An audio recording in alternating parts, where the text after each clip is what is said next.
Pour casser la routine qui nuit à tous les couples, je te propose chaque semaine une idée pour bouleverser les habitudes. C'est toujours important de ne pas tuer l'amour. Cette semaine, alors que j'enregistre pendant le confinement, je te propose une activité d'écriture.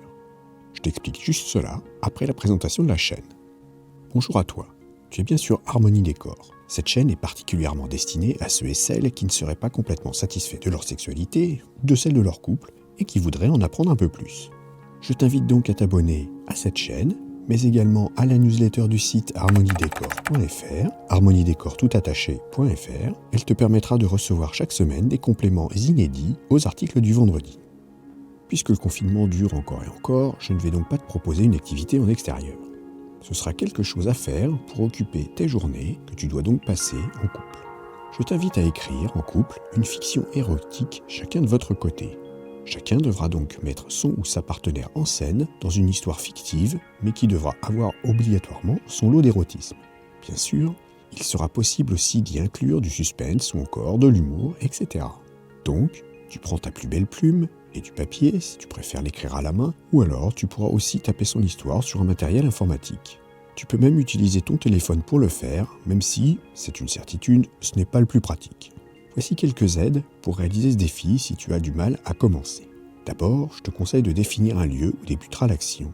Ensuite, imagine une situation de départ.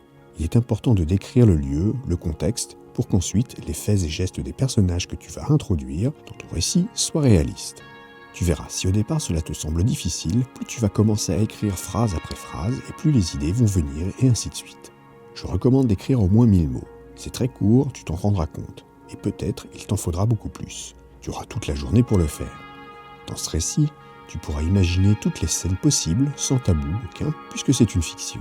Je le rappelle, ce sera une histoire érotique. Il est donc nécessaire de faire ressortir cela dans tes écrits. Ton ou ta partenaire de son côté devra faire la même chose. Bien sûr, aucun des deux ne devra voir la production de l'autre.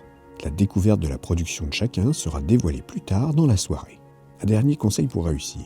Tu te donnes par exemple un temps précis. 20 minutes, 40 minutes, 1 heure ou plus. Et pendant ce temps, tu mets ton téléphone en mode avion. Tu coupes toutes les distractions possibles, que ce soit la télé, un jeu, des personnes qui discutent, et tu rédiges. C'est le meilleur moyen d'avancer. Ensuite, le soir venu, chacun rejoindra le lit avec sa production.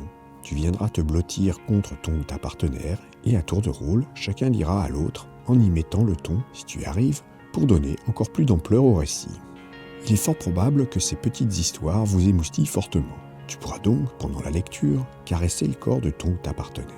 Je conseille de bien écouter l'histoire, car tu apprendras ce qui finalement l'excite, et toi, ainsi, t'en tirer parti. Parfois, cela peut être un appel déguisé. Je t'invite à me dire dans les commentaires de quelle taille aura été le récit que tu auras réussi à produire, en mots, en lignes ou en pages, suivant ta productivité, et surtout, comment ton ou ta partenaire aura reçu ton histoire. Merci d'avoir écouté cette vidéo. Pour aller un peu plus loin et rejoindre le cercle des fins connaisseurs pour une sexualité épanouie, je te conseille de t'abonner à la newsletter. Tu retrouveras l'article complet, il te donnera plus de conseils et des astuces. Abonne-toi à la chaîne, active le petit pouce bleu, éventuellement ajoute un commentaire et à bientôt.